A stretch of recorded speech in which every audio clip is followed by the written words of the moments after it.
Hello ladies and gentlemen, and welcome to my little pet project. Essentially a map of ice and fire that I've been working on for like the last week or so, and it's been taking up most of my time.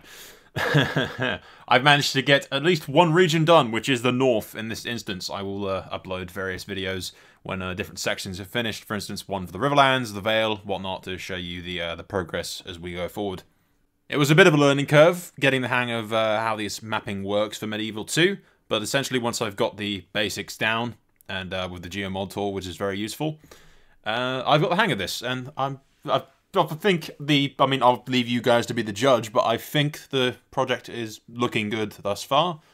Do leave feedback and let me know what you think at first glance. Keep in mind, everything you see is work in progress. These things I tend to take my time with. It'll probably be a hell of a long time before it's actually completely finished, because even when I've done everything, even the north in its current state needs a lot of touch-up work. Anyway, without further ado, we'll jump right into this. I've just slapped the map into the Petty Kings files I happen to have on my computer. We're not actually using Petty Kings for anything, but just for the purposes of showing you guys the map for a second, I slapped it into there. But yeah, some of the side projects, once this main one's done, and I've done all of Westeros and Essos, we'll move on to doing like just an entire map of the north with like 200 regions on it, and then an entire map of the Westerlands, an entire map of the Vale. It's essentially each individual kingdom / Lord Paramountcy, and doing games based on that. So you could do, if you had the Westerlands as the entire map, then you could like do the Reign Rebellion or any number of things. Ignore that, the rebels are not victorious. Again, keep in mind, everything you see is a work in progress. Some of the rivers need touching up here and there.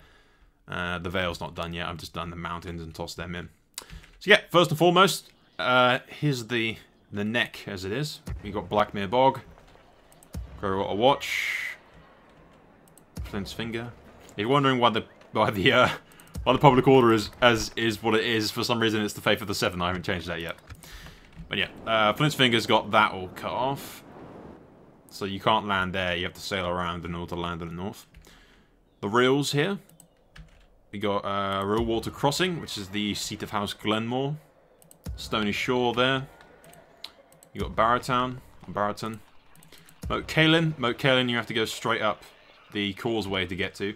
To get to Greywater Watch, you have to go through these trees, all the way through here and into the swamplands. Same with the bog, it's less hidden, but that's about as hidden as I can make Greywater Watch, since you can't make moving settlements, as far as I'm aware. White Harbour's there. And then you got Ramsgate. You got Dawn Forest there. Hornwood. Widow's Watch. The Dread Fort. You got High Point, which is the White Hills. Ironrath, which is the Foresters. Winterfell. Castle Kerwin. Castle Kerwin, I'm probably going to move like to here so that you can. It defends the crossing point there and a crossing point there, and it's sort of like the river run of the north in the way that you have to cross over rivers to get to it. You can sail up all of these as well, but there's certain points that are blocked off, like you can't land any river here. The only places you can land up these rivers is landing here, or going all the way up here and landing sort of up inside of Long Lake, which is up there. The Wolf's Wood is this, Castle Branch, Deepwood Motte, Sea Dragon Point, and Bear Keep. You've got the Mountain Clans of the North, which is Breakstone Hill, which is the Flints. You've got Wall Hall and Little Hall. That name needs to be changed. There's a lot of the names are placeholders at the moment in certain instances. A lot of the things need still touching up here and there. Last Turf, Carhold. You got Bear Keep. Yep. Alright. Then you got Beyond the Wall, which is Castle Black, the Shadow Tower, Eastwatch, Lordstown. And you can sail up the gorge into the north if you want. Beyond the Wall, at the moment, only consists of the Fens holdings. You've got the North Grove here, which is the Haunted Forest. Hardhome, Craster's Keep, and then King's House for Sagos as well. That's essentially the north. I have to screw around with the climate. The climate needs completely redoing. I mean, for instance, it's obviously not going to be green beyond the wall. It'll be constant snow. I have to edit the game files to do that. Fuck off. Anyway, it's now going to tell me that literally everywhere is rebelling. Just ignore that. Anyway, just to show what it was like in winter, pretty much. The Beyond the Wall will be essentially always winter.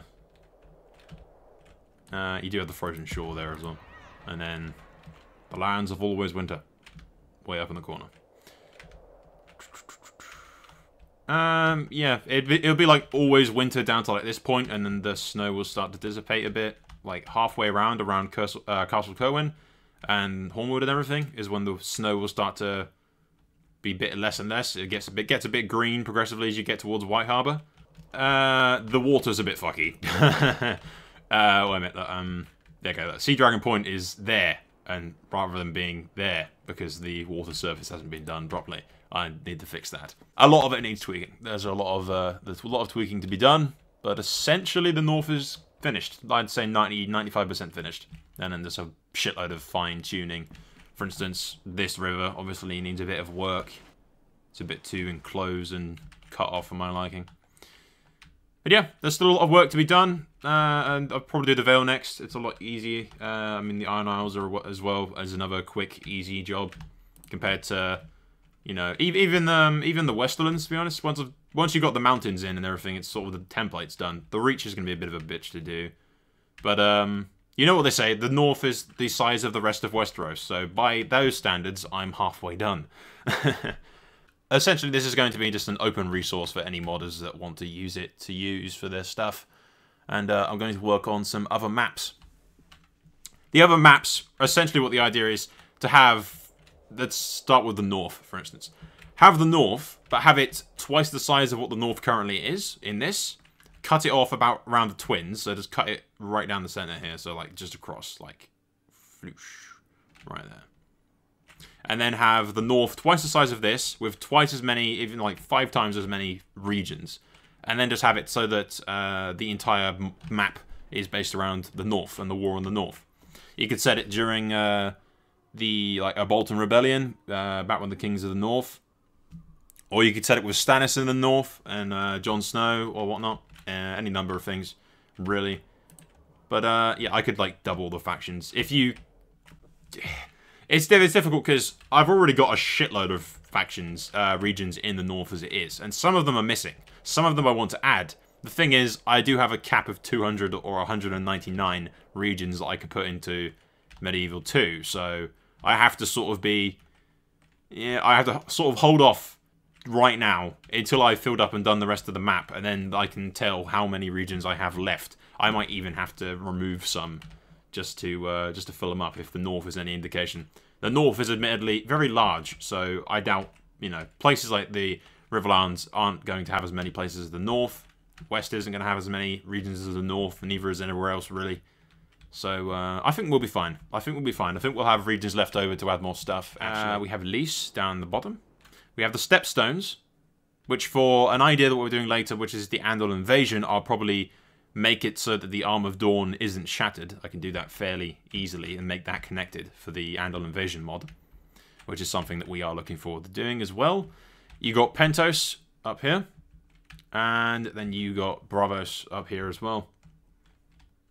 And what that allows is for the Andal Invasion mod, it allows for Daenerys in the east. It allows us, what is it? The Blackfire Rebellion? Yeah, the Blackfire Rebellion. It allows for factions in Hot Seating to go, like, into exile and go into Essos, then arrive later. There's so many Hot Seating applications for this. So many possible things that we could do for Hot Seating. I'm really looking forward for that.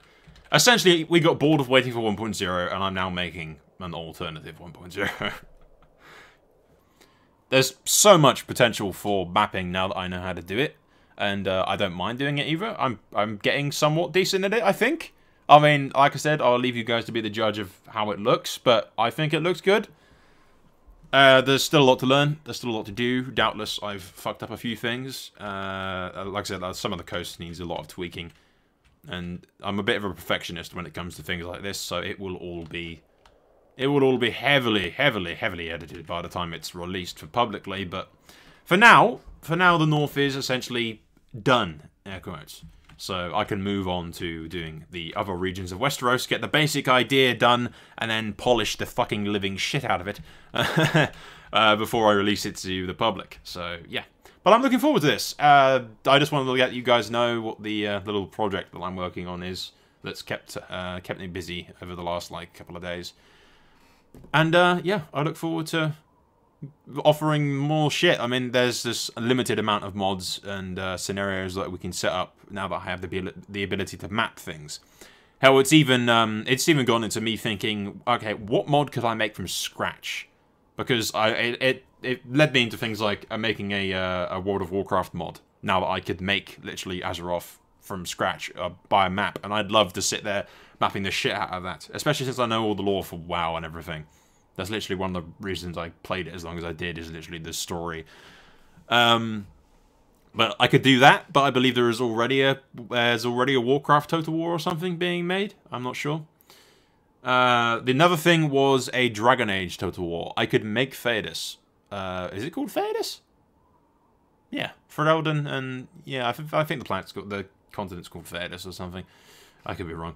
I probably just like shamed myself publicly, but regardless, I could. That's something I could do. That's something I'd like to do. I haven't seen a Dragon Age Total War or anything like that, so that might be something I look into doing. Especially, it's certainly I can make the map now. I kind of like the idea of having my own mod. Rather than I have my own sub-mod, and obviously I have this map thing, and the project that I'm working on with some other sub-modders. And I'm happy to do that, but I'd love to make my own map for my own mod, on my own mod thread on Total War Center, and, you know, go from there. On a project that nobody else has done yet, which is difficult, because Elder Scrolls has been done fairly well. Westeros is obviously being done. Warhammer I have really no distinctive interest in, and obviously we have Warhammer Total War already. Dragon Age is literally the only one that I think nobody's done or something. I think somebody started the idea of one and then just like gave up or something. I'm not sure. But yeah. The other one was World of Warcraft, and I'm pretty sure somebody's already doing that. But without further ado, we'll end this here. Like I said, leave comments if you like the look of the map, if you're looking forward to it. What would you like to play on it? I mean, there's endless scenarios for this. The idea is to collate...